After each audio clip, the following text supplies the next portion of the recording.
It was late evening in the city. The streets were alive with noise cars honking, people talking, the faint sound of music from open cafes. Neon lights flickered above restaurants, glowing against the dark sky. Outside one small cafe on a corner, a man stood quietly. He was in his mid-30s, dressed simply in a black jacket and jeans. Nothing about him stood out. He was just scrolling on his phone, leaning against the brick wall, waiting for someone or something. But he didn't know tonight wouldn't be normal, and neither did anyone else. Suddenly, 2 police cars sped around the corner. Their sirens were off, but their blue and red lights flashed brightly. They stopped sharply in front of the cafe. The sound of screeching tires made everyone on the street turn and look. 4 officers jumped out. Their boots hit the pavement hard, and their voices boomed. "Hands up! Get on the ground! Now!" The quiet man looked up, startled but calm. Didn't move to run. He didn't even look scared. His brow furrowed slightly, confusion in his eyes. But he raised his hands slowly. Pedestrians stopped in their tracks, pulling out phones to record the scene. The buzz of whispers filled the air. A woman near the cafe gasped softly. "He doesn't look dangerous." "Why are they arresting him?" The young man whispered back, phone still recording. "Maybe he's a criminal. Or something worse." But the man didn't fit the image of someone dangerous. He didn't resist as the officers rushed him, pushing him face down on the cold pavement. The sound of the cuffs clicking around his wrists echoed sharply in the quiet street. One officer barked, "You're under arrest." The man's voice was low and even, not angry, not afraid. "What's the charge?" No one answered. The lead officer yanked him up roughly, shoving him toward the police car. His phone slipped from his pocket and clattered to the sidewalk. The screen lit up for a moment. There was no wallpaper, just a strange symbol glowing faintly. A teenager crouched, picking up the phone before the officers noticed. His eyes narrowed. "What's this? This isn't normal." He filmed the glowing screen quickly, before placing it back on the ground. None of the officers noticed. The man didn't speak again. He simply looked at each officer, one by one, his expression calm. Almost too calm. Like someone who wasn't worried about being arrested at all. They shoved him into the back seat of the squad car. The door slammed shut with a heavy thud. Outside, people kept filming, whispering to each other. "Why aren't they reading him his rights? Did you see his phone? What was that symbol? Who is this guy?" Inside the car, the man sat quietly, his hands still cuffed. The glow from the streetlights flickered through the window, painting shadows across his face. He looked like someone waiting, not scared, not nervous, just waiting. The lead officer in the front seat glanced at him through the mirror. "You think you're special, don't you? Well, you're not. Not tonight." The man met his gaze calmly. And then he spoke, his tone so even it sent a chill through the air. "You should call your captain right now, before you regret this." The car went silent, and the officers burst out laughing. One snorted. "Oh, really? You think you can? Scare us with that?" Another said, "Shut up back there. You're not making any calls." But the man didn't reply. He just leaned back against the seat, eyes half closed, like he was listening for something far away. His lips curved slightly, not a smile, but something close. It was the look of someone who knew something the others didn't, as the police. Cars pulled away. The crowd kept watching, some still filming. The teenager who had seen the phone screen whispered to his friend, "I don't think that guy is a criminal. I think he's someone important. Really important." His friend frowned. "Then why are they arresting him like that?" The teenager shook his head slowly. Either they don't know who he is, or they're about to find out the hard way. The camera cut to the man's calm, unreadable face in the back of the car. The city lights blurred outside the window. The only sound was the low hum of the engine as they drove toward the station. And somewhere deep inside, the man murmured under his breath, just loud enough for himself, "They'll regret this." In less than an hour, the city rolled past in flashes of neon and shadow as the police car sped through the streets. Inside the back seat, the man sat still, his hands cuffed behind him, his expression calm and unshaken.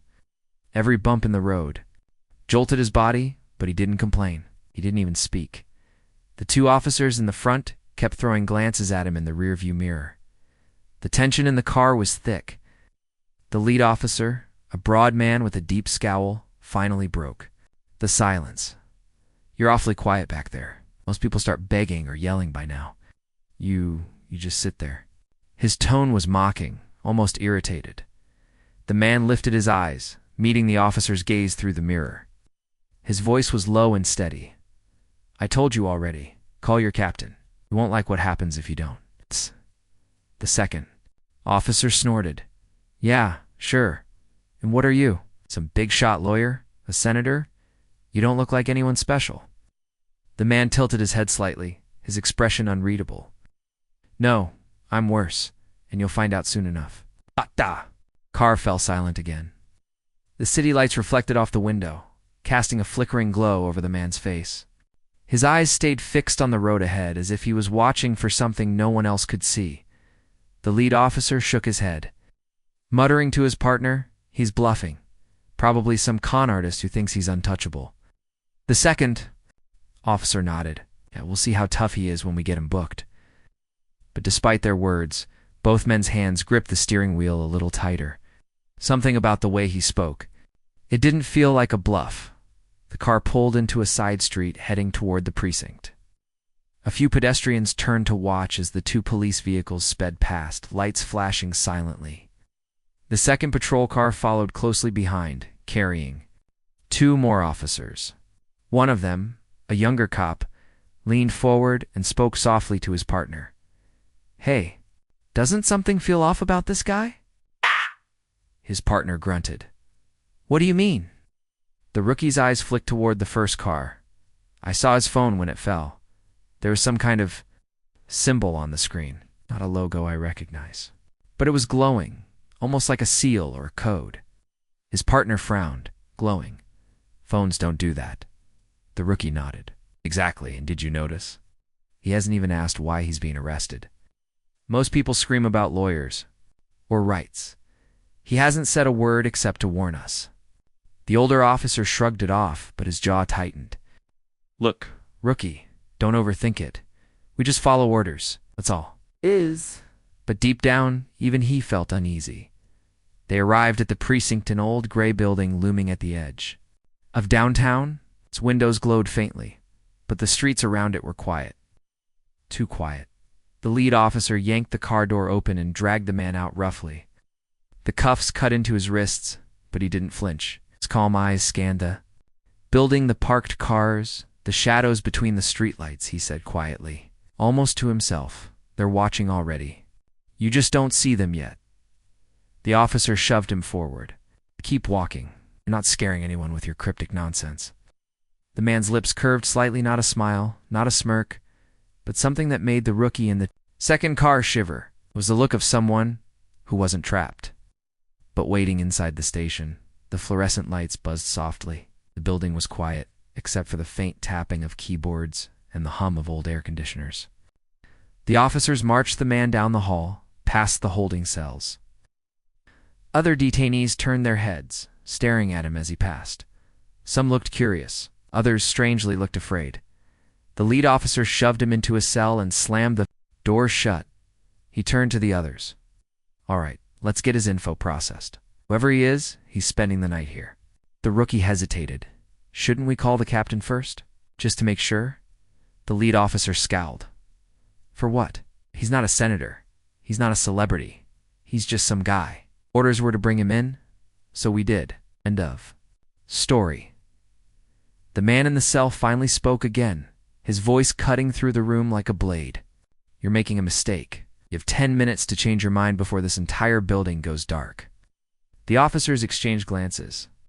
The rookie whispered nervously, "What does he mean by that?" The lead officer shook his head, laughing. "He's bluffing. He's probably trying to scare us, so we'll let him go." But the rookie couldn't shake the feeling that the man wasn't bluffing at all. The man sat down calmly on the bench inside the cell, resting his hands on his knees. He closed his eyes, breathing slowly as if meditating. His lips moved faintly, whispering something under his breath. It wasn't English. It wasn't any language the rookie recognized. The fluorescent lights above flickered once, then again the rookie took a step back. Guys, did you see that?" The lead officer waved it off. It's an old building. The lights do that sometimes. But as the man's whispering grew softer, the buzzing of the lights grew louder. The computers at the front desk rebooted all at once. Every officer's phone on the counter lit up at the same time, vibrating violently. The same strange symbol from the man's phone flashed on every screen. The room went silent. The man opened his eyes slowly, and for the first time he looked directly at all of them. His voice was calm. "I told you. Call your captain, now." The rookie swallowed hard, his hands trembling as he reached for the station phone. But before he could dial, the phone rang on its own. The shrill ring echoed through the quiet station. The lead officer answered. "Yeah, who is this?" A cold, deep voice came through the line. "Who arrested him?" The officer hesitated. "Who is this?" The voice didn't answer the question. Instead, it said, "Release him immediately. Prepare for consequences you can't imagine." The line went dead. The officer slowly lowered the phone, his face pale. He turned to the man in the cell. The man was still sitting calmly, watching, waiting. The police station fell into a heavy silence. The hum of the flickering lights seemed louder than usual, echoing in every corner. Every officer froze, their eyes darting between their phones. The rebooting computers and the calm man in the holding cell. The man sat on the metal bench, his hands cuffed in front of him now, elbows resting on his knees. He didn't speak. He didn't smile. But there was something about the way he just waited, as if he knew exactly what was about to happen. The rookie swallowed hard, glancing nervously at the lead officer. Sergeant, what's going on?" That voice on the phone even sound like a regular person. The lead officer shook his head, gripping the desk. Some kind of prank. Maybe he's got friends messing with the systems. Hackers or something. He turned to the others. "Stay calm. Why, he's just trying to scare us."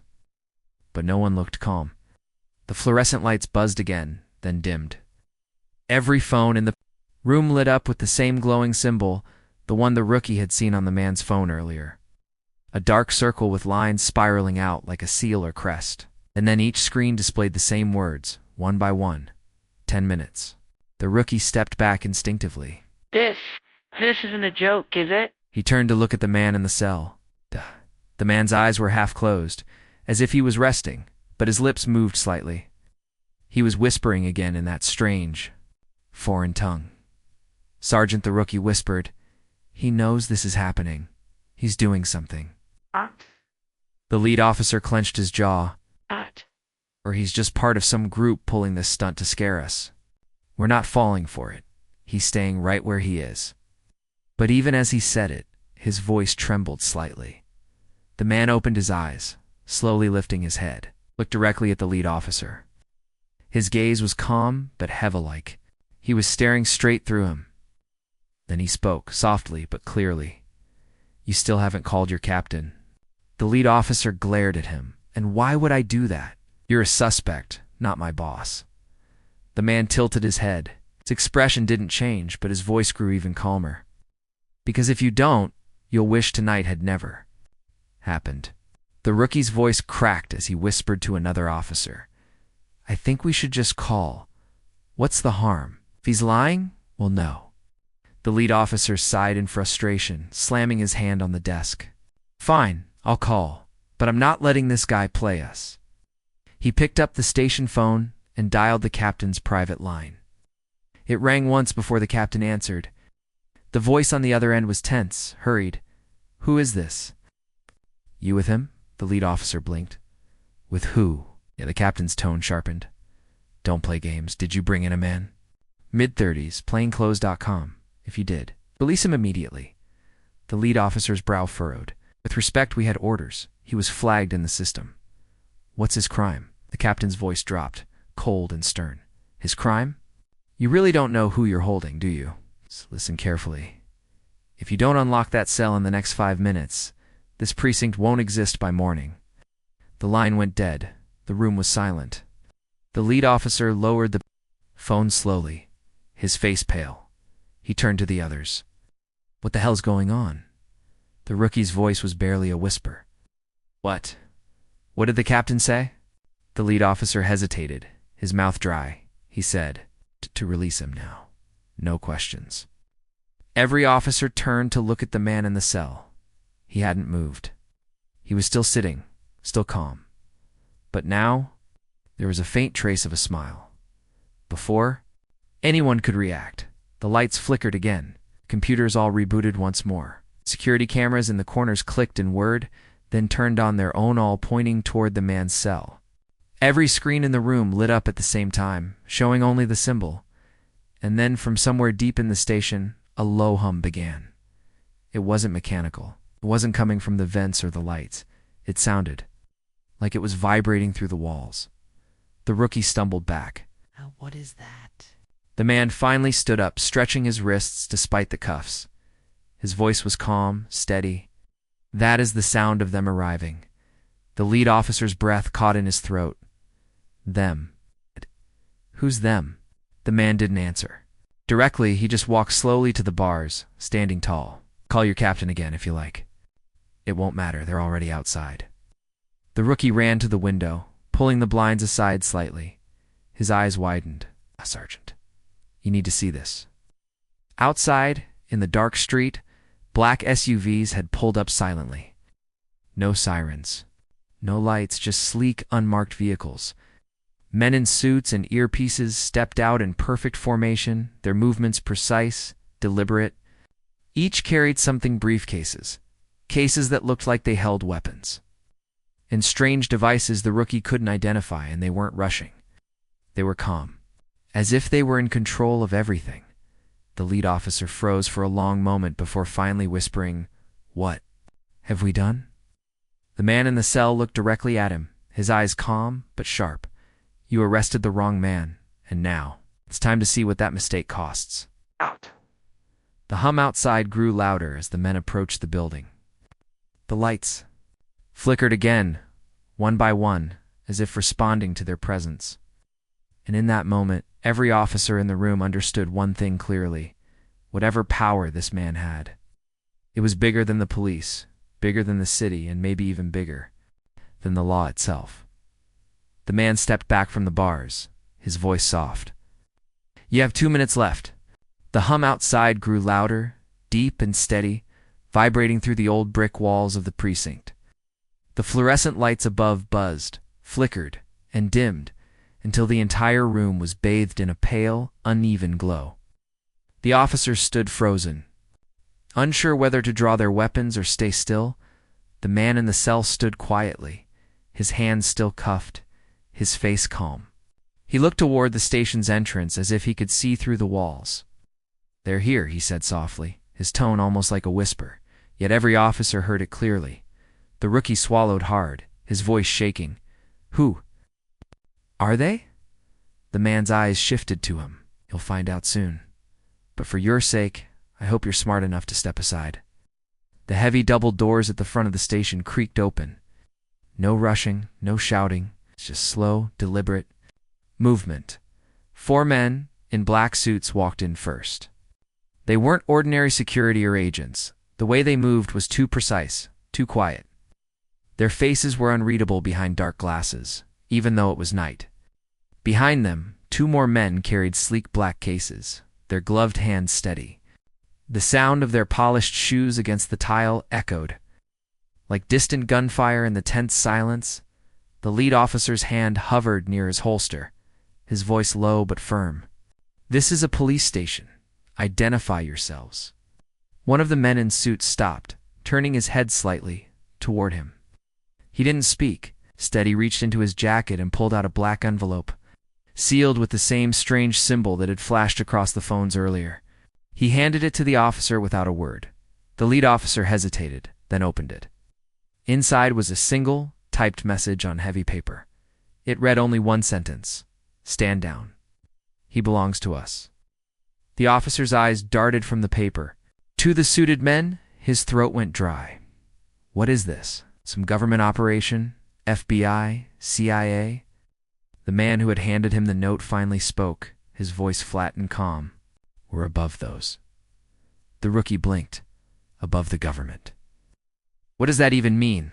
The suited man didn't answer. Instead, he gestured toward the cell. Open it now. The lead officer hesitated. He's our detainee. At least tell me who he is. The suited man stepped closer, lowering his voice until only the officer could hear.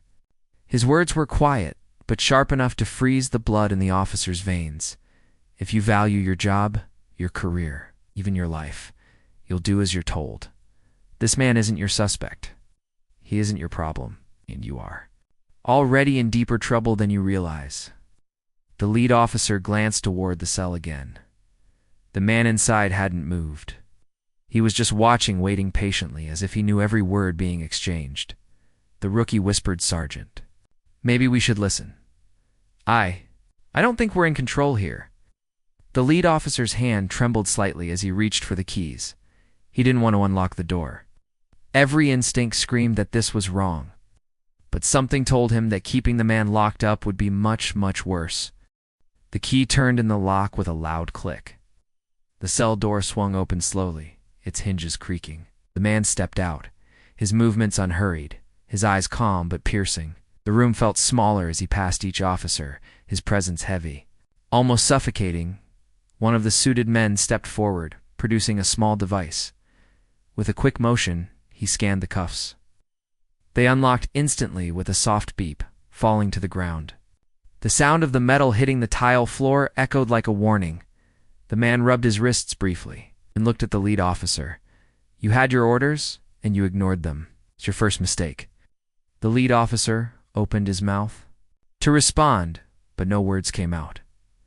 The man turned toward the rookie, his expression softening slightly. You're smarter than the rest. You felt it, didn't you? Something was wrong from the start."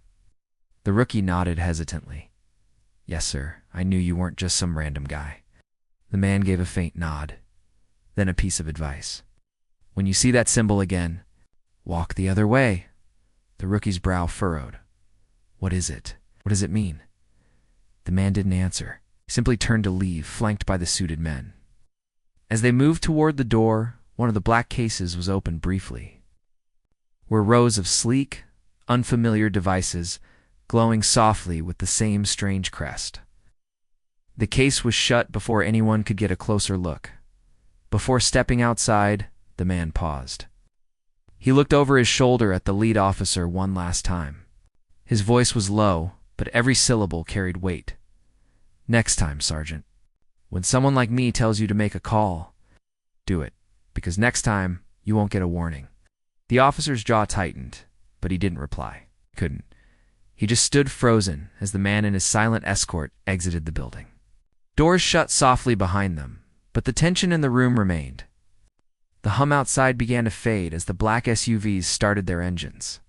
Through the blinds, the rookie watched as the convoy pulled away. Disappearing down the empty street, the lead officer finally exhaled, slamming the black envelope down on the desk. His hands were shaking. He muttered under his breath, "What the hell did we just get ourselves into?" The rookie looked at the glowing symbol still lingering on his phone screen. His voice was barely audible as he whispered to himself, "That wasn't a man we arrested tonight. That was something else." The lights in the station flickered one last time before stabilizing, but no one in the room felt any safer. The station felt heavier after the convoy left. The fluorescent lights buzzed softly, the air was still, but everyone inside felt like they were standing on a thin sheet of ice. One wrong move, one wrong word, and everything would crack beneath them. The rookie sat behind the front desk, his phone still glowing faintly with that strange symbol. It hadn't gone away, even after the man and his escorts disappeared into the night. No matter how many times he tried to restart it, the screen stayed the same. Pulsing faintly like a heartbeat, he muttered under his breath, "What is this thing?" The lead officer slammed his hand on the desk, snapping him out of it. "Stop staring at that phone. We need to figure out who he is now. Run his prints, dig through every database if you have to. I want to know what kind of person. Just walked out of here like he owns the city." The rookie hesitated. "Sir, didn't you hear what the captain said? We're not supposed to dig into him. Maybe it's better if we just let this go." The lead officer turned on him, eyes blazing. You think I'm just going to sit here after what just happened? No. If that guy's dangerous, I need to know. How? And if he's connected to some shadow agency. We need to protect ourselves. But deep down, even he knew it wasn't about protection. It was about pride. No officer liked feeling powerless, and tonight they had been humiliated.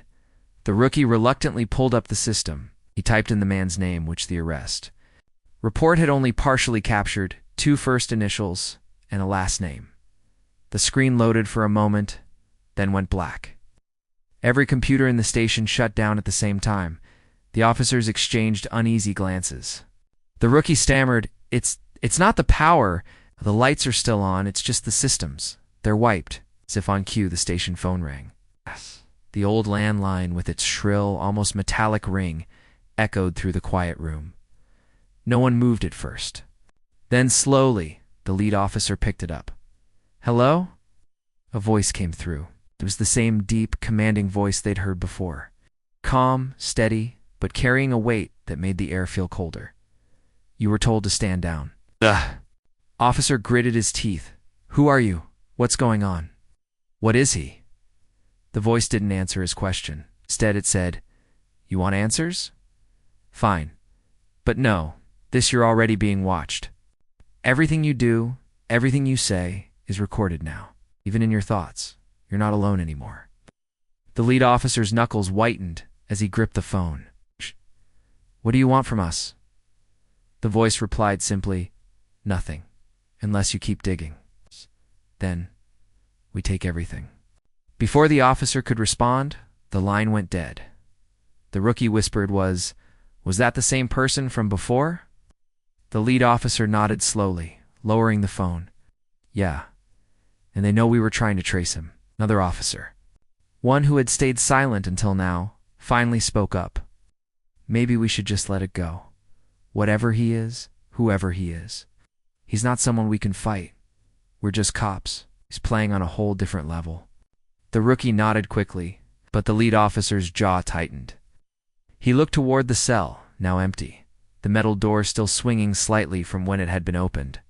His pride burned hotter than his fear. "No, I'm not letting someone walk in here, take over my station, and leave like we're nothing. We're going to find out who he is, Evan, if it kills us." The rookie's eyes widened. "Maybe it will kill us. Didn't you hear the voice? This isn't just some criminal. This is something bigger, something beyond law." Before the argument could continue, a soft chime echoed through the station. It wasn't from any of their devices. It came from the center of the room. On the desk, the rookie's phone flickered and finally changed. The glowing crest faded, replaced by a single message on the screen: "Step outside." Every officer stared at the phone. No one moved. The rookie whispered, I think they're still here." The lead officer grabbed his flashlight, motioning to the others. "Fine, let's see what they want." They stepped outside into the cool night air. The street was empty. The black SUVs were gone. The only sound was the faint rustling of leaves in the breeze. Then, soft vibration filled the air, so low it was almost felt, not heard. Above them, faint lights moved across. The night sky, silent, smooth, nothing like planes or helicopters. The rookie craned his neck, his voice trembling. "Are those drones? Or—" The lights disappeared as quickly as they came, vanishing into the clouds. But when the officers turned back toward the station, something was waiting for them. A sleek, black envelope lay on the hood of the lead officer's car. No one had seen anyone place it there. The symbol, the same crest, was stamped on the front. The lead officer picked it up slowly, opening it with trembling fingers. Inside was a single line, printed neatly on white paper. One more warning: stop digging or disappear. The officers stood in stunned silence. The rookie whispered, his voice barely audible, "They're watching us." Even now, they knew we'd come outside. The lead officer crushed the note in his fist, but for the first time tonight, his anger gave way to fear. Real fear. Because now, it wasn't just about a mysterious man they arrested. It was about the fact that whoever he was, he didn't just have power. He had control over the station, over the city, and maybe, for them, The station felt more like a trap than a place of authority now. The officers filed back inside slowly, each glance over their shoulder, sharper than the last. Every shadow, every sound made them jump. The glowing message on the rookie's phone had faded, but the tension it left behind still hung heavy in the air. The lead officer threw the crushed note on the desk. His face was pale, but his voice was firm, most forced. Listen up. I don't care who that man is or who those people were. We are law enforcement. We do not get intimidated by. Whatever this is, we'll run a trace, dig deeper, and before he could finish, the light snapped off. Darkness swallowed the room. The faint hum of the computers died, replaced by an eerie, unnatural silence. Even the hum of the air conditioner stopped. The rookie fumbled for his flashlight, but before he could switch it on, every screen in the station flickered back to life at once. They didn't reboot normally. They didn't show a login screen. Instead, the same crest appeared. The strange circular symbol, glowing faintly. It pulsed once, twice, and then text appeared underneath it. Final warning. The rookie's voice shook. They can control everything here. Our power, our systems, everything. The lead officer clenched his fists. Or it's just some hacker with good timing. We can handle this. Everyone, grab your weapons. If they're planning to come back, we'll be ready. But even as he barked orders, his eyes kept darting toward the glowing screens. There was no way ordinary hackers could shut down and control everything not like this. The station phone rang again. Its shrill tone cut through the silence like a knife. The lead officer snatched it up, voice harsh. Whoever you are, you're not scaring us. We're not standing down. The voice on the other end was the same. Calm, deep tone as before. But now it sounded colder, more final. Very well, it said. Then you won't be warned again. The line went dead. Suddenly, the sound of heavy locks echoed through the building. One by one, the metal doors clicked shut. The front entrance locked automatically, the sound of steel bolts sliding into place. The shutters over the windows descended, with a grinding noise, sealing off the outside world. Even the emergency exits slammed shut. The rookie spun around, panic in his voice. They've locked us in. Another officer pulled at the front door, but it didn't budge. Locks weren't standard, thicker, heavier. Almost like the building had been overtaken by something external. The computers shifted. Again, the crest fading and being replaced by a new message. You were warned. Then the screens went black. For a moment, the station was dead silent. Then, a low vibration began. It wasn't coming from the walls or the lights. It felt deeper, like it was inside their bones. Every officer froze, glancing at each other. Nervously, the rookie whispered, "What? What is that?" An earthquake. The lead officer shook his head. No, it's not the ground. Something else. Suddenly, the cell door, the same one the mysterious man had been locked inside earlier, slammed shut on its own. The metal echoing like a gunshot in the silence. The lights above it flickered violently, casting long, jagged shadows across the walls. Then, slowly, one of the monitors near the holding cells flickered back to life. It showed a live video feed not from inside the station, but from outside, high above the city, like a drone's perspective, sweeping over dark streets and glowing.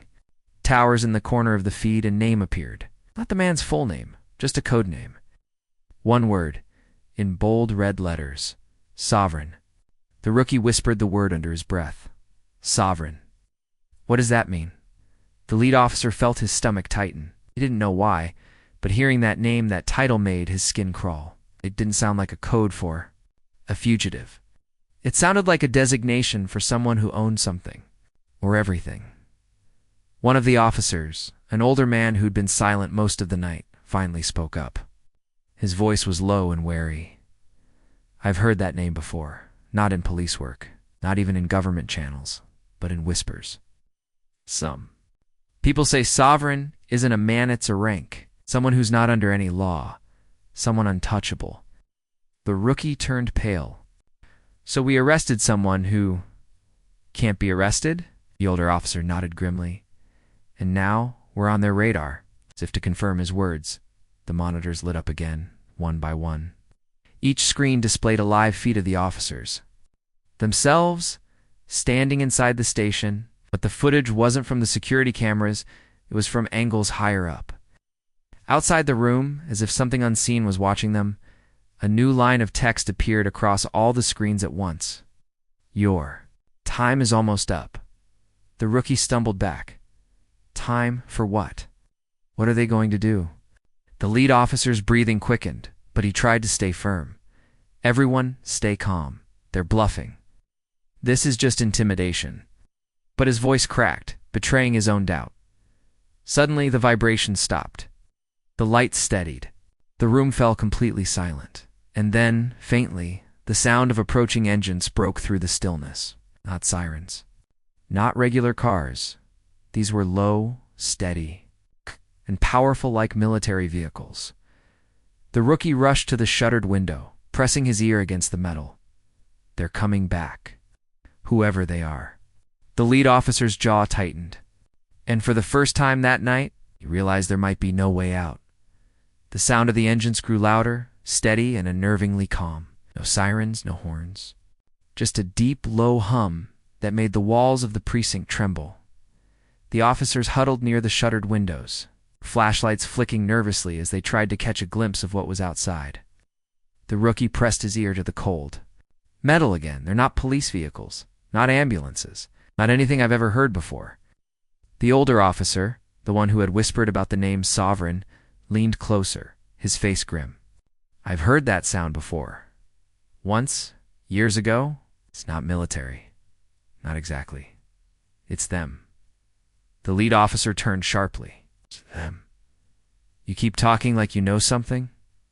What do you mean? The older man hesitated, glancing around the dim room as if afraid the walls could hear him. There's a network. Off the books, above every government, above every law. They don't answer to anyone except themselves. And the man you arrested, he isn't just part of it. He might lead it. The rookie's breath caught in his. Throat, you mean? He's one of those sovereigns? The older officer nodded once. We're about to find out what that means. A heavy thud shook the front of the building. Not an explosion, just a deliberate, earth-shaking knock. Then another. This one timed, slow, echoing through the hallways like a countdown. The lead officer drew his gun, even though he wasn't. Sure, it would matter. Positions. Everyone ready? I don't care who they are. This is our station. But even as he barked the order, his hand trembled slightly. Every instinct told him that this wasn't a fight they could win. The lights flickered once more, and every monitor in the station powered on simultaneously. The crest appeared again, glowing faintly, but this time it wasn't alone. Light, beneath it, a new message appeared, pulsing in rhythm with the thuds at the front entrance. Step aside, the rookie whispered.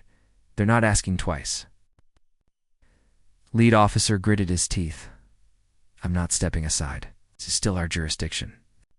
If they want him, more, whatever he is, they're going to have to go through us. The older officer shook his head slowly. You don't get it? We're not guarding him anymore.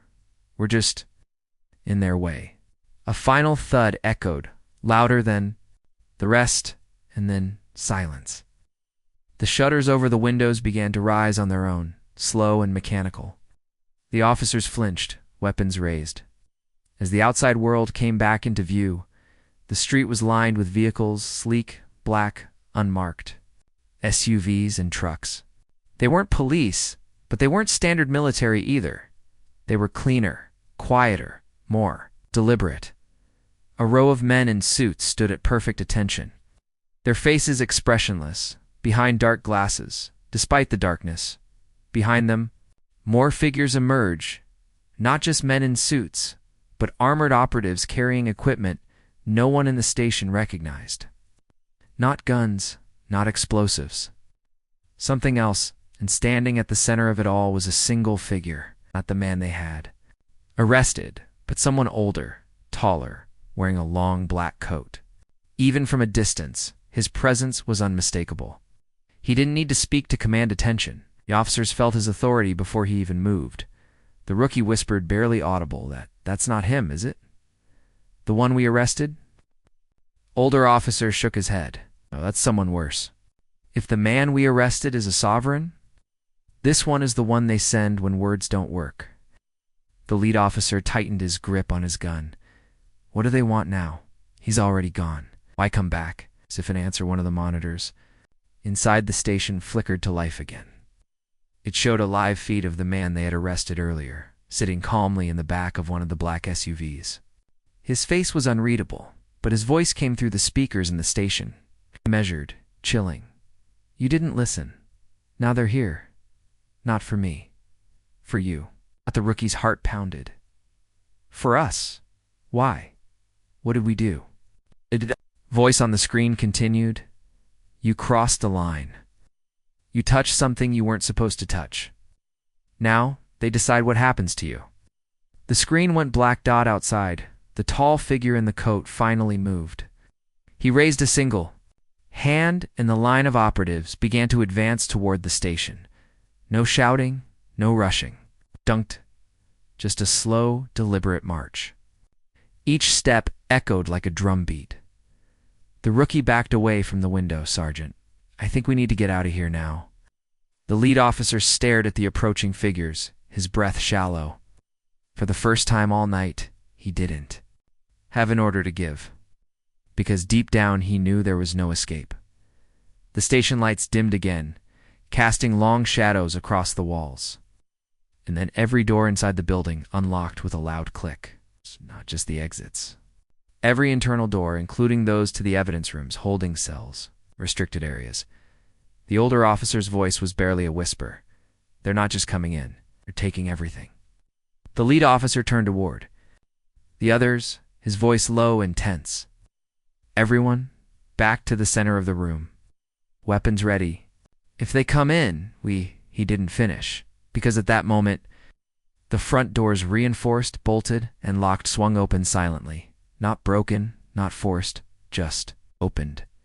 And the tall figure stepped inside. The station's reinforced double. Doors opened without a sound, no force, no tools. They simply slid inward, as if the building itself had obeyed a command. The tall figure in the long black coat stepped through, his polished boots clicking softly against the tile floor. He didn't rush. He didn't even look around. But every officer in the room felt their chest tighten the moment he entered, as though the air itself had grown heavier. Behind him, two suited men followed silently, each carrying a sleek metal case. Neither of them looked at the officers. They only had eyes for the man they were escorting. Whoever he wasn't just important. He was above important. The lead officer raised his weapon, his hand trembling despite his best effort to steady it. Stop right there. This is a police precinct. State your name and your business. The man in the coat finally stopped walking. His head turned slowly toward the officer, and even though his eyes were hidden beneath the shadow of his brow, the weight of his stare was palpable. When he spoke, his voice was low, calm, and deliberate. Every word rolled out like it was carved. In stone, you have something that belongs to us. The rookie, his throat dry, managed to whisper, but we let him go. He's not here anymore. The man's gaze shifted toward him. For a brief moment, the rookie felt like his thoughts weren't even his own anymore, as if someone else was sifting through them. Then the man turned back to the lead officer. You think this is about him? He said softly. His voice carried so clearly that every corner of the station seemed to hum with it. No, this is about you, about the mistake you made tonight. The lead officer's grip tightened on his gun. What mistake? He was flagged in our system? We followed protocol. The man tilted his head slightly, almost amused. Your systems don't flag men like him by accident. They flag him because we allow it. When we want to see who's willing to cross the line, the rookie's eyes widened. Wait, are you saying this was a test? The man didn't answer directly. He began walking again, slow and deliberate, moving past the rows of desks toward the center of the room. His escorts placed their metal cases on a table and opened them with a soft hiss. Inside were rows of unfamiliar devices, thin, black. glowing faintly with the same crest that had haunted the station all night. One of the suited men spoke for the first time, his voice as flat as stone. Protocol 17. Wipe everything. Start. Over the other man nodded and began placing the devices around the room. Each one stuck to the walls and floors with a quiet click, as if magnetized. Small lights on their surfaces began to pulse slowly. The lead officer's voice wavered as he lowered his gun slightly. What? What are you doing? What are those things? The man in the coat finally turned to him again. They're not weapons. They're erasers. Tonight never happened. Your files, your footage, your reports, your memories, all of it will be adjusted. The rookie's voice cracked. Adjusted, you mean? Erased. The man's head tilted slightly toward him. It's not erased. Rewritten. You'll remember what we allow you to remember. Nothing more. The officers exchanged nervous glances. Some looked ready to resist, but none of them moved. Something in the man's calm, controlled tone made it clear that resistance wouldn't just be futile, it would be final. The older officer, the one who had warned about Sovereign, stepped forward cautiously. Why us? Why even bother with? This were just a small station. Why not just kill us and move on? The man in the coat looked at him for a long moment before replying. Because you've already seen too much. Killing you would raise questions. Adjusting you leaves no trace. Gestured toward the devices on the walls, now glowing more brightly. In 30 seconds, you'll all sleep. When you wake up, this night will be a blur. A simple arrest. A false alarm. Nothing more. The rookie backed away, panic setting in. No, I don't want my memory erased. Didn't even do anything wrong. The man's head turned sharply toward him. For a second, the room grew even quieter, as though the air itself froze. Then, in a voice barely above a whisper, he said, "You were warned. Twice." The rookie's breath caught in his throat. Before he could react, one of the suited men touched a button on a device near the wall. A low hum filled the room, vibrating through the officers' bones. Their knees buckled, their vision blurred. The lead officer tried to fight it, gripping the edge of a desk to keep himself upright. His voice was weak, but defiant. "Who are you?" The man in the coat leaned in slightly, his face still hidden in shadow. "I am not the one you should fear, but if you must know, I'm the one they send to clean up after Sovereigns." The lead officer's eyes fluttered as the hum grew louder, pulling him toward unconsciousness. The last thing he heard before his vision went black was the man's final words. "Sleep now. When you wake, you'll be exactly who you were before. You'll never speak of this again." Darkness consumed the station. One by one, the officers collapsed, the hum of the devices filling the silence like a lullaby. Outside, the convoy of black vehicles waited silently, their engines humming in unison. The man in the coat walked out without looking back, his escorts following with their cases. As the doors closed behind them, the lights inside the station shut off completely. The building stood silent in the night, as if nothing had ever happened. But when the officers woke up, nothing would be the same again.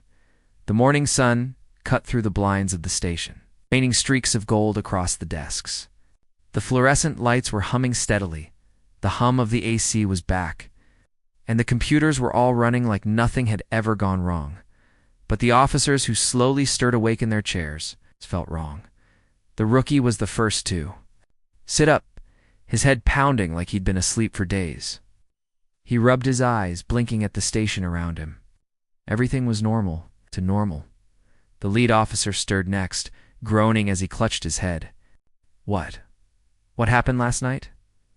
The rookie's brow furrowed. We were booking someone, a guy outside a cafe, and then there was something about... His voice trailed off, the memory slipping away like water through his fingers. He frowned, trying harder. But no matter how much he pushed, it was like there was a wall in his mind blocking him from recalling the details. The computers dinged softly, displaying new reports, clean reports. The arrest log showed nothing unusual. A single line, detained. Subject released without charges, routine processing. No mention of the black SUVs. No mention of the crest. No mention of the man in the coat. The older officer, who had warned them about Sovereign the night before, woke last. His eyes opened slowly, and unlike the others, he didn't immediately speak. Instead, he reached instinctively for his pocket. Pulling out a small notebook he always carried, flipped it open, and froze. The last thing he had written, scrawled in shaky handwriting. Read, "Do not forget, Sovereign, the man in the coat, the hum." The rookie leaned over his shoulder, frowning. "What's that? Did you write that?" The older officer shook his head slowly, his eyes scanning the words as a chill ran down his spine. "I don't remember writing this, but I know I must have. What? Because I don't remember anything else." The lead officer sat down heavily, his eyes narrowing. "Something's not right. I know it. Last night wasn't just some normal arrest. We all felt it. We all know it." The rookie hesitated. "Then why can't we remember it? Why does it feel like someone rewrote the whole night?" The older officer closed the notebook slowly, his expression grave. "Because that's exactly what they did." A sharp ping broke the silence. One of the computers displayed a new email, unmarked and with no sender. The subject line was a single word: "Forget." The lead officer opened it carefully. The email contained only one sentence.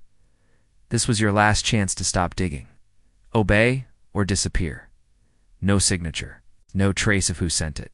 As soon as they finished reading the email, vanished on its own, leaving the screen blank. The rookie's voice trembled. They're still watching us. Even now, even after whatever they did to us." The older officer looked at the notebook again, his grip tightening. "They wiped our memories, or tried to, but they missed something. This note. This is proof something happened, and I'm not letting it go."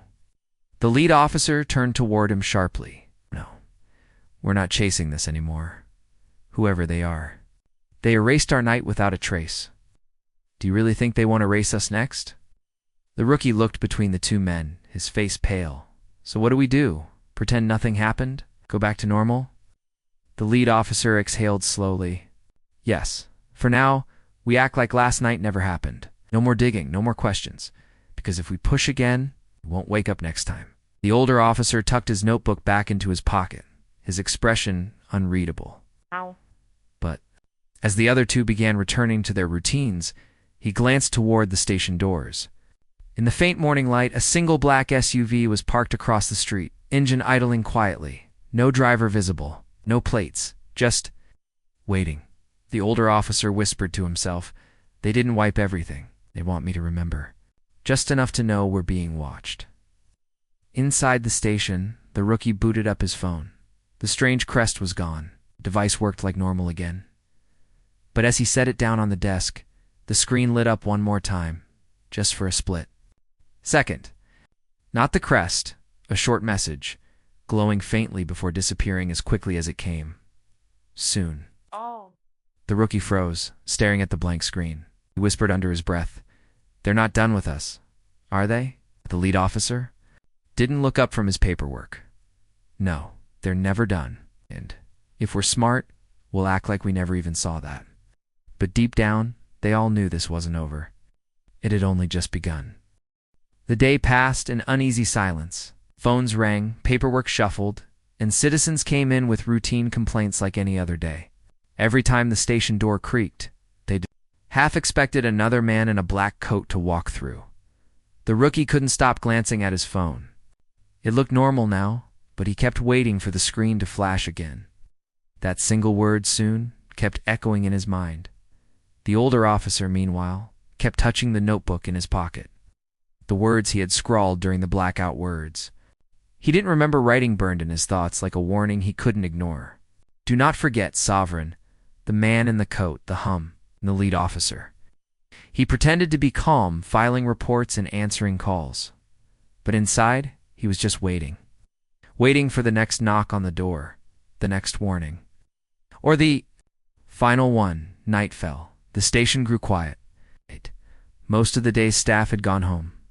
Not a full blackout, just a brief dimming, like a warning breath before a storm. When the light steadied, the computers all displayed a new message. No crest this time, just text. One of you is chosen. The rookie's heart pounded. Chosen. For what? The older officer narrowed his eyes. It's not an offer.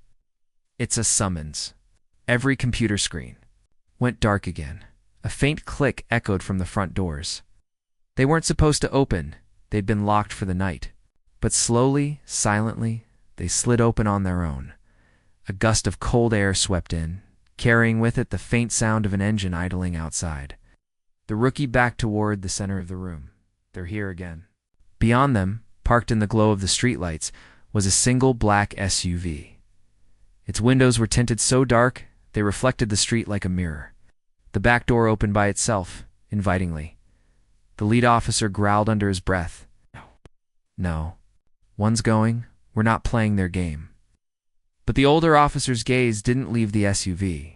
Something about it, about the stillness of the street, the way the cold air seemed to pull him toward it was different, almost magnetic. Before anyone could stop him, he took a step forward. Then another. The rookie grabbed his arm. Wait, what are you doing? The older man's voice was calm, almost detached. They're not asking if I don't go. They'll just take one of you instead. The rookie's grip loosened. He didn't know why, but he believed him. The older officer walked through the open doors and into the night. The SUV's engine purred softly, like a predator waiting to strike. The door closed. Behind him silently, and the vehicle pulled away without a sound. The rookie and the lead officer stood frozen at the entrance. Watching the taillights vanish down the empty street, the rookie whispered, "Why him? Why not one of us?" At the lead. Officer's jaw tightened. Because he knew more than we did. And now, they're going to make sure he knows everything. Across from him sat another suited man different from the ones before. Younger, but with the same unreadable expression. The suited man finally spoke. You were chosen because you understand boundaries. You warned your colleagues. You stayed. Calm. You know when to obey and when to listen. The older officer stared back at him. Listen to what? Authority your world can't touch, but can serve. The older officer's breath slowed. If I refuse, the man's lips curved slightly, not a smile, but close. No one refuses. Not really. They either serve or they disappear. And I don't think you want to disappear. SUV turned sharply, taking a road the older officer didn't recognize. The streetlights grew fewer and fewer until the road ahead was lit only by the vehicle's headlights. The faint hum of engines surrounded them, not just from the SUV, but from other vehicles moving in formation. The suited man continued, his voice calm and deliberate. Tonight, you will meet him, the one you arrested, the one you call sovereign. And you will decide, are you with him or are you nothing? Back at the station, the rookie stared at the dark street, his heart still racing. The lead officer shut the doors, locking them again. We don't talk about this, not to anyone, not to each other. From now on, we act like he transferred out. Understand? Because deep down he already knew the man who left in that SUV wouldn't be coming back the same if at all. The SUV moved deeper into the outskirts of the city, away from the lights, away from the noise. The older officer sat in silence, his hands resting on his knees, his mind racing. The hum of engines grew louder as more vehicles joined the convoy, moving in perfect formation. Not a single light flickered from their windows. They were like ghosts, gliding through the night. Finally, the SUV slowed, head through the trees. A massive structure came into view. Not a mansion. Not a government building. It didn't have gates or guards at the front. Didn't need them. The SUV stopped. The door opened automatically. No words, no explanations. The older officer obeyed. A grazzle crunched softly beneath his boots as he looked around. The night air was still, unnervingly so. The convoy of vehicles stopped behind him in complete silence. As if the engines themselves had been muted, a second man, in a coat similar to the one who had entered the station, approached and motioned for him to follow. The officer did, his heartbeat slow but steady. Whatever was about to happen, he knew there was no turning back. Inside the compound, the halls were silent, lined with glass walls that revealed rooms filled with technology he couldn't even name. No logos, no signs, no markings, just clean, clinical efficiency. Everywhere he looked, men and women in suits or dark uniforms moved with purpose, never speaking, never glancing his way. It was like being inside a machine, and he was just another part moving along its gears. They stopped. At a massive steel door, no handle, no keypad. The man in the coat placed his hand against a black panel, and without a sound. He didn't move when they entered, didn't acknowledge them. The only sound was the faint hum of hidden machinery somewhere in the walls. The man in the coat stepped aside. Leaving the officer standing alone in the room, the chair turned slowly. The man facing him was calm, dressed simply in a tailored black suit, no tie, no visible weapon. They were cold, sharp, and impossibly still, like they had seen everything and were waiting to see more. The officer recognized him instantly. The man they had arrested, the one whose identity had been erased, rewritten, and then pulled from there. Memories. The Sovereign. For a long moment, neither spoke. Then finally the man leaned forward slightly. The officer nodded once. Not everything, but enough. The man's lips curved faintly, not a smile, but something close. The officer's voice was steady, though quiet. Why bring me here? What do you want? Sovereign stood slowly, his movements deliberate, every step precise as he approached. When he spoke again, his tone was softer, but no less commanding. I want to give you a choice. You've seen a glimpse of our reach, our control. You understand now that there are two kinds of people in this world, those who obey and those who command. He paused, his gaze unblinking. I am offering you the latter, a chance to step beyond your badge, beyond your laws, to work for something greater, never be on the receiving end of our warnings again. The officer's breath slowed, and if I refuse, the Sovereign's expression didn't change. You won't refuse, but if you try, back at your station, filling out reports, living your small life, and when the day comes that we no longer need you, you won't wake up at all. He turned slightly, gesturing to the glass walls of the room. Through them, the officer could now see other figures, men and women in dark uniforms, moving in. Perfect synchronization. None of them looked at him. None of them spoke. They weren't soldiers, not exactly. They were something else. Something trained to serve without question. The Sovereign stepped closer, his voice dropping to a near whisper. So, which are you? A cog in a broken system? Or one of us? The officer hesitated. Every instinct told him to say no, to walk away, to cling to whatever scraps of normalcy he had left. But another part of him, the part that had survived years on the Force, the part that had always suspected the world was run by powers far greater than any badge, leaned forward. Before he could answer, the Sovereign handed him something small and cold. A coin, black metal, etched with the same crest that had haunted the station. When you decide, the Sovereign said, this will tell me your answer. Hold it when you're ready, and you'll know what to do. He turned away, heading back toward his chair. The conversation was over. The man in the coat reappeared silently at the door. Gesturing for the officer to follow him out, back at the station, the rookie sat alone at his desk. The clock ticking past 2 a.m., the lead officer was asleep in his office, though uneasily. The rookie's phone buzzed. No number, just a message. He's not coming back the same. The rookie stared at it, his hands trembling. He didn't know if the message was a threat, a warning, or a promise. Outside, the black SUV returned hours later, parking quietly by the station. The older officer stepped out. His expression was unreadable. His uniform was the same. But something in his eyes had changed. He walked inside without a word, without a sound, and on the desk in front of the rookie, unnoticed by anyone, a black coin rolled slowly to a stop. The older officer moved through the station like nothing had happened. Same uniform, same calm face, same routine, but something was different. The rookie noticed it first. It wasn't just the way the man walked, more deliberate, more precise. It was his eyes, cold, focused, almost like they weren't looking at anyone anymore but through them. The lead officer, still uneasy from the night before, tried to shake it off. Long night, that's all, he muttered under his breath. But deep down, he felt it too. The man who walked back into the station wasn't exactly the same one who left. At 3:17 a.m., the first sign appeared. One of the computer monitors flickered. Not with the crest this time, just static. Then a faint message in bold white letters.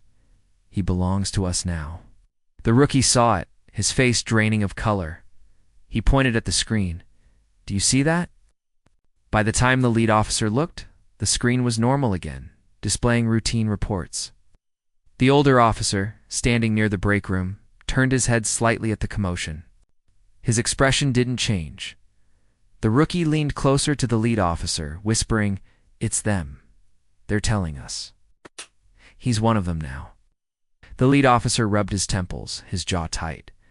"I told you last night we don't talk about this. Not to anyone. Not even to each other. You want to live? Act like nothing's changed." The rookie swallowed hard. "But he's different. I can feel it. You can too." The lead officer didn't respond, because he could. And that was the part that scared him most. By morning, the older officer had already taken control of the shift briefing. It wasn't his job, but no one stopped him. His voice was steady, his instructions precise. The other officers didn't question him, they followed, almost instinctively. It was like something about his presence demanded compliance. The rookie glanced at the lead officer, whispering, "Wise, he running the briefing? That's your job." The lead officer's jaw tightened again. He didn't answer, because for some reason, couldn't bring himself to challenge it. Later that day, another black envelope appeared on the rookie's desk. Unmarked, no name, no stamp. Inside was a single piece of paper with 2 words, "Your turn." The rookie froze. He looked around the station, but no one was paying attention. The older officer was standing near the exit, watching quietly as if he already knew what the envelope said. The rookie's hands shook. He stuffed the paper back into the envelope and slid it into his locker, his mind racing. What did it mean? Were they going to take him to, or make him choose? That night, he couldn't sleep. Every shadow in his apartment felt alive. Every distant engine sound outside made him think another black SUV was coming. And at exactly 1 a.m., his phone lit up on its own. No ring, no buzz. Just the screen turning white, then black, then displaying the same crest as before beneath it. A new message appeared. Follow or vanish. Back at the station, the older officer stood in the dark hallway, staring at the security cameras. He wasn't blinking, wasn't moving. Just watching, as though waiting for something. When the lead officer passed by, he spoke without turning his head. "They'll come for the rookie tonight." The lead officer stopped cold. "Are you warning me or threatening me?" The older officer finally turned his head, his expression empty. "I'm telling you the truth. What happens next isn't up to either of us." That exact moment, the rookie's apartment lights cut out. All at once, the hum of the fridge died. The street outside went silent. And then from the window, he saw them 3 black SUVs, parked in a perfect triangle around his building. Their headlights were off, but their engines were running softly in unison. His phone lit up again. "Come outside. Alone." The rookie's breathing quickened, grabbed his jacket, his hands trembling, and crept to the window. He saw one of the SUV's doors open slowly, as if waiting just for him. He didn't know why, but deep down, he felt like this wasn't a choice. It was a summons, and if he didn't obey, he wouldn't be seen again. The rookie stepped out of his apartment building, his breath visible in the cold night air. The street was empty, except for the 3 black SUVs, engines humming softly. Their headlights flicked on one by one, bathing him in pale white light. The back door of the middle SUV opened silently. No one stepped out. No one said a word. It was just waiting. His phone buzzed. A new message glowed on the screen. Step inside. Do not speak. His hands trembled, but his legs moved on their own. He climbed into the SUV. The door closed behind him with a quiet click. The world outside vanished as the tinted window swallowed. Everything inside, the same suited man who had ridden with the older officer, sat across from him, expression cold and still.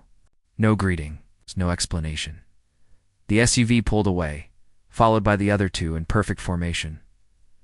Back at the station, the lead officer sat at his desk, staring at the black coin the older officer had left there earlier that day.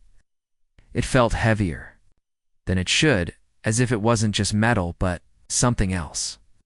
Every time he touched it, a faint low hum seemed to echo in his head. He glanced at the security monitors. One of them flickered. For a brief second, a message appeared. One more will join tonight. Do not interfere. The screen returned to normal before he could react. He looked toward the older officer, who was calmly reviewing paperwork, acting, as though nothing unusual was happening. But when their eyes met, the older officer gave him a small, almost imperceptible nod. Not approval, not warning, just confirmation. The rookie's SUV traveled for nearly an hour, deep into the outskirts, following the same path the older officer had taken the night before. But this time, the convoy didn't stop at the first compound. It kept going.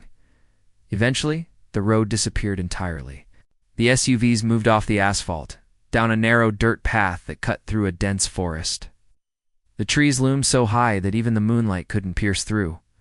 Only the vehicle's lights kept the darkness at bay. Then, through the trees, he saw it, another facility, not as sleek as the first one. This one was older, darker, built into the side of a hill. A steel door, massive and unmarked, stood at its center like a vault. The convoy stopped. The rookie's door opened automatically. The suited man gestured for him to step out. Still no words. Inside, the air was colder. The halls were dimly lit, lined with strange machinery humming quietly. Unlike the pristine, clinical feel of the first compound, this place felt heavier, older, like it had been here for decades. Long before the rookie was born, at the end of a long corridor, another massive door awaited. It slid open with a hiss, revealing a circular chamber with walls lined in black glass. In the center of the room was a single chair facing away, just like before. But this time, the man in the chair wasn't the sovereign. It was someone else. A voice, deep and resonant, filled the room without the man even turning. "You don't know me, but I know you." The rookie froze. He couldn't even see the man's face, but his chest tightened. The voice felt like it was inside his head as much as in the air. The man continued, his tone calm but commanding. "You're here because you saw what you weren't meant to see, because you felt the weight of something greater than your world can hold. And now, you have two choices." The chair turned slowly. The man who faced him was older, his suit even darker than the room itself. His eyes, sharp and unblinking, held the same unnatural stillness as the sovereign's, but colder, deeper, as if he was the one even the sovereign answered to. "Choice one," the man said. "You walk out of here. We erase everything you know.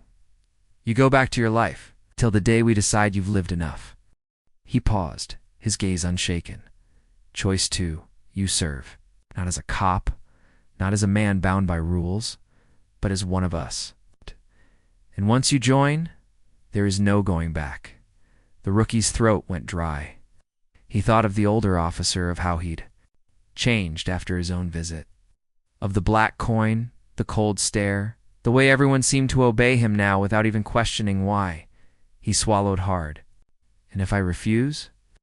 The man leaned back in his chair slightly, his voice low and deliberate. "You won't refuse. But if you try, you won't remember this conversation. You won't remember anything, because there will be nothing left of you to remember." The suited man who had escorted the rookie stepped forward, holding something in his hand. A coin, the same black metal, etched with the same crest. The older man nodded once. When you decide, hold this. Everything we need to know. Back at the station, the lead officer's phone buzzed. No number, just a single word on the screen. Soon. He looked toward the older officer, who was still at his desk, motionless, filling out forms with mechanical precision. The hum from the black coin in his pocket seemed to grow louder, almost live. For the first time, the lead officer realized something chilling. This wasn't about the rookie. This wasn't even about the older officer. This was about him. And when the time came, he knew he would have to make a choice of his own. The chamber was silent. Only the faint hum of unseen machines filled the air as the rookie stood in the ice center, clutching the black coin the suited man had handed him. The cold metal felt heavier than it should, as though it carried more than just weight, like it was alive. Across from him, the older man, the one even the sovereign seemed to answer, sat in his chair, watching without blinking. His voice, calm and deep, cut through the silence. Decide. Will you remain what you are, or become something more? The rookie's mouth was dry. Every instinct screamed at him to run, but his legs wouldn't move.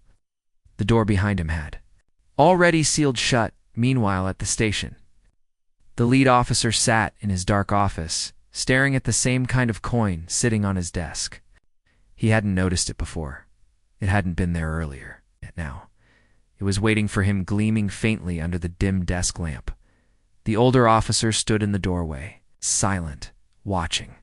His presence felt heavier than usual, as though he wasn't really a colleague anymore, but a handler.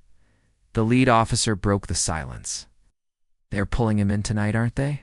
The rookie? The older officer's expression didn't change. You already know the answer. The lead officer glanced back at the coin. Its faint hum echoing in his skull. He whispered, and I'm next.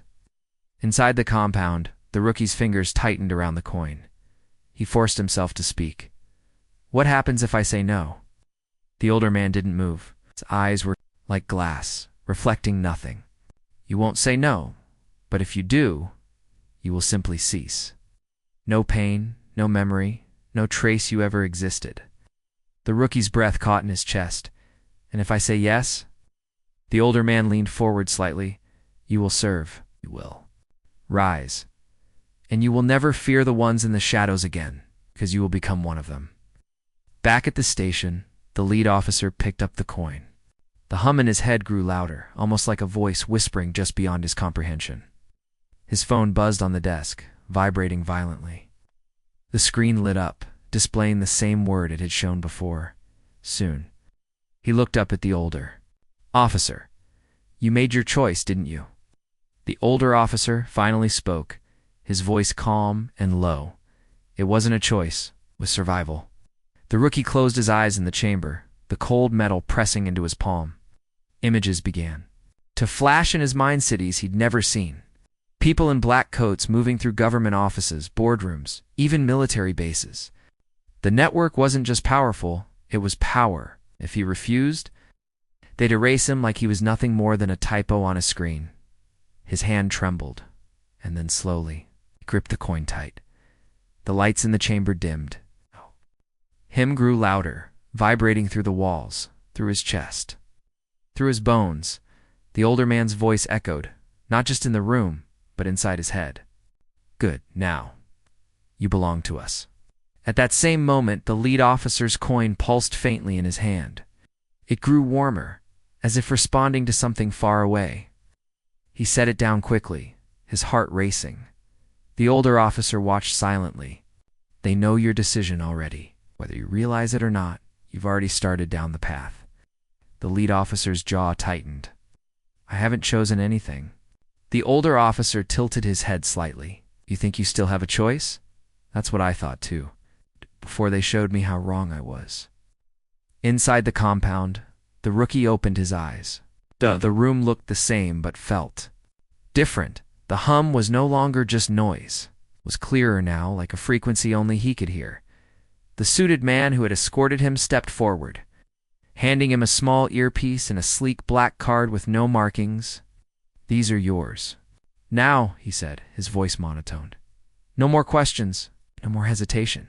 We'll receive your first instructions soon." The rookie stared at the card, his reflection faintly visible on its dark surface. For the first time, he realized there was no way back. The convoy carried him back toward the city hours later. But as the SUVs approached the outskirts, his phone lit up again, not with words, not with the crest, but with a live feed. The lead officer, sitting alone in his office, staring at his own coin under the dim light. The rookie's stomach dropped because he realized something. The next choice wasn't his anymore. It was theirs. The station was quiet when the rookie returned. It was just before dawn, the streets outside still empty, the sky still dark. He walked through the glass doors without a word, his face expressionless. The lead officer was at his desk, the black coin still sitting in front of him. His eyes narrowed as he looked up. "You're back." The rookie didn't answer. He didn't need to. The faint hum coming from his jacket pocket told the lead officer everything he needed to know. He'd made his choice. The older officer appeared. From the hallway, his steps deliberate, his posture unnaturally straight. Together, the two men stood on either side of the lead officer's desk, silent, watching.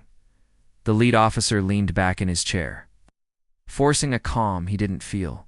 "So, this is it? You've both joined the club? You're not even going to pretend anymore?" The older officer spoke first, his voice even and cold. "It's not a club. It's survival." The rookie's voice was softer, almost detached. "They said you'd resist, that you'd think you had a choice."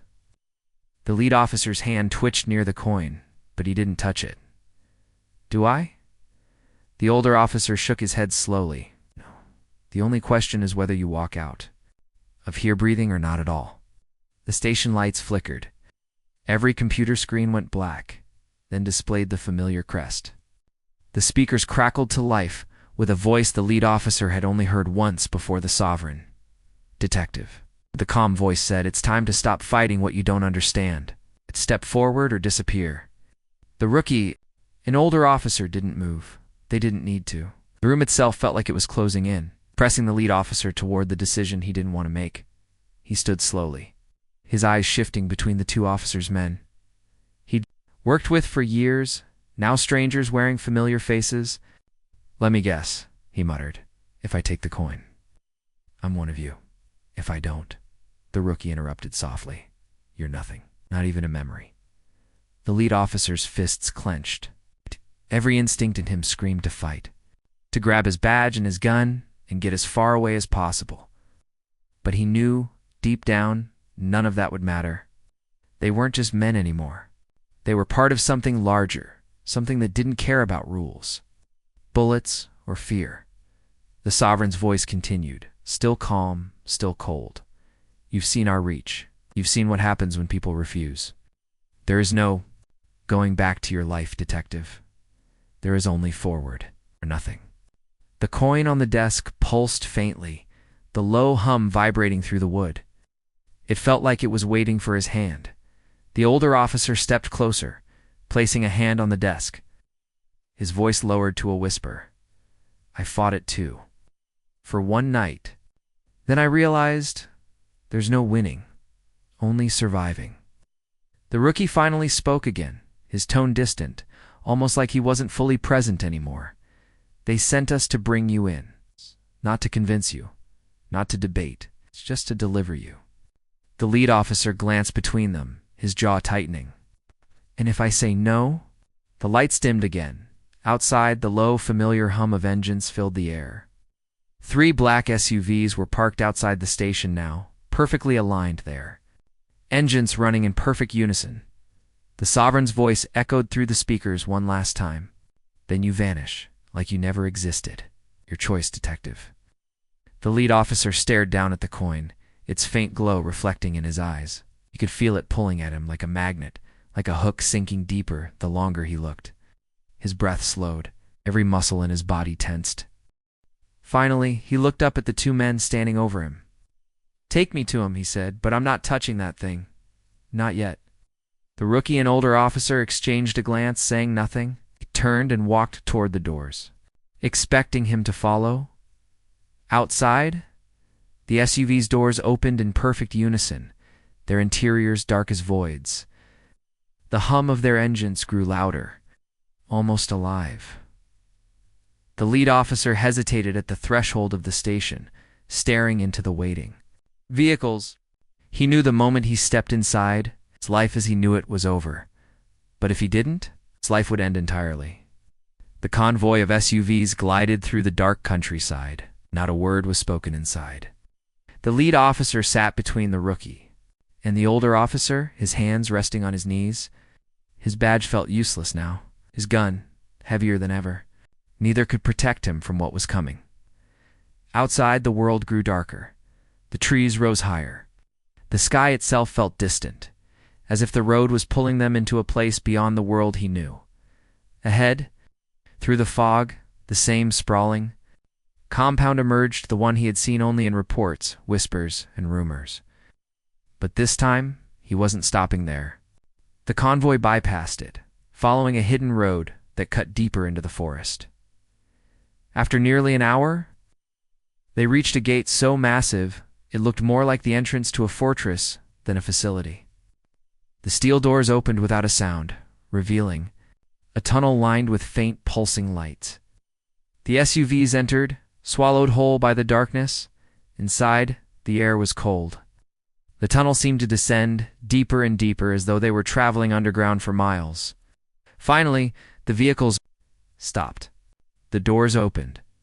The rookie and older officers stepped out first, their movements controlled, almost mechanical. The lead officer followed, his boots echoing on the polished black floor. Ahead, a single elevator door waited, no buttons, no panel, no numbers. The rookie placed his coin against the door. It slid open without a sound.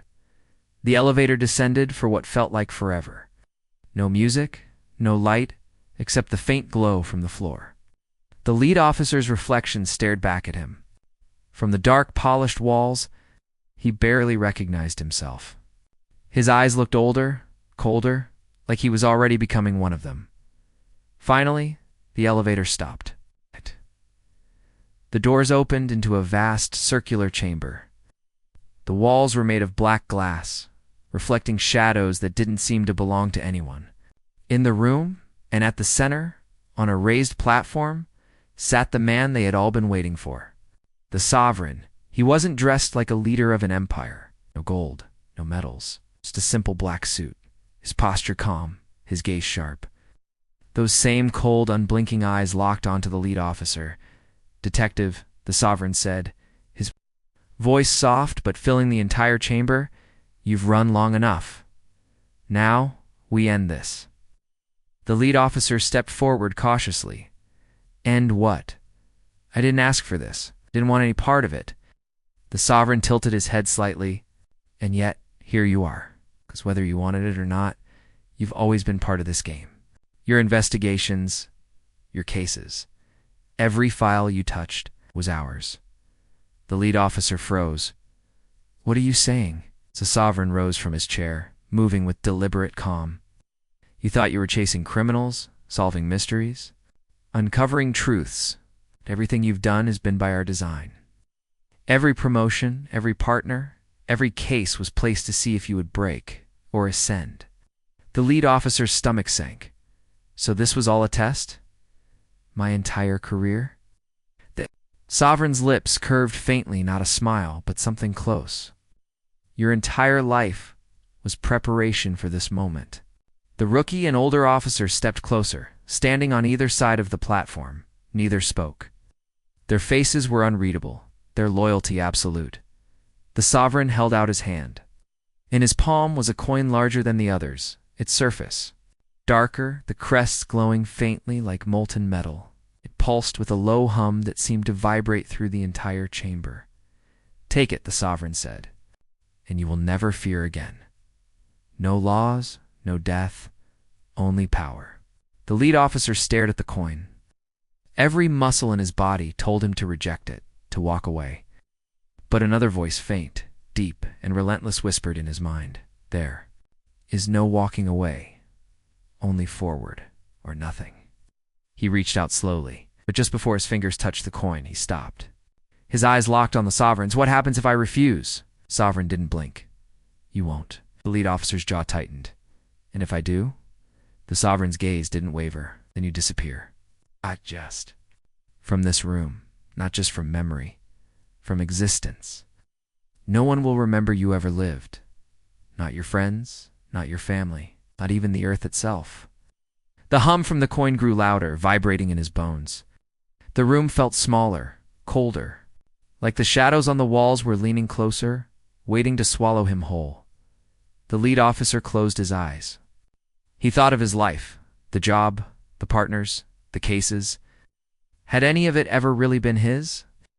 Or had it all been theirs from the start? When he opened his eyes again, his hand tightened into a fist. He looked the Sovereign in the eye and whispered, "Then erase me. I'd rather vanish than serve." The chamber went silent. The hum stopped. For the first time, the Sovereign tilted his head not in anger, but in curiosity. No one ever refuses. He gestured with 2 fingers. The shadows along the black glass walls began to move, peeling away from the walls like living smoke.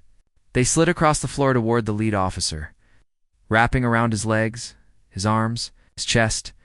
The last thing he heard before the darkness consumed him was the Sovereign's calm voice. "Then you were never here." Back at the station, the rookie returned before sunrise, his movements precise, his face unreadable. The older officer was already at his desk, reviewing files in perfect silence. Neither spoke. On the lead officer's desk, there was nothing left. Not a badge, not a note. Not even the black coin? It was as if he had never existed at all. The rookie glanced once at the older officer, his voice quiet, almost mechanical. "What's next?" The older officer didn't look up. Another black envelope slid silently across. The desk, pushed by a hand they couldn't see, the seal bore the same crest as always. The older officer opened it, reading the single line inside. His expression didn't change. He looked at the rookie. "They've chosen our next target." Outside, the faint hum of black engines filled the morning air, waiting.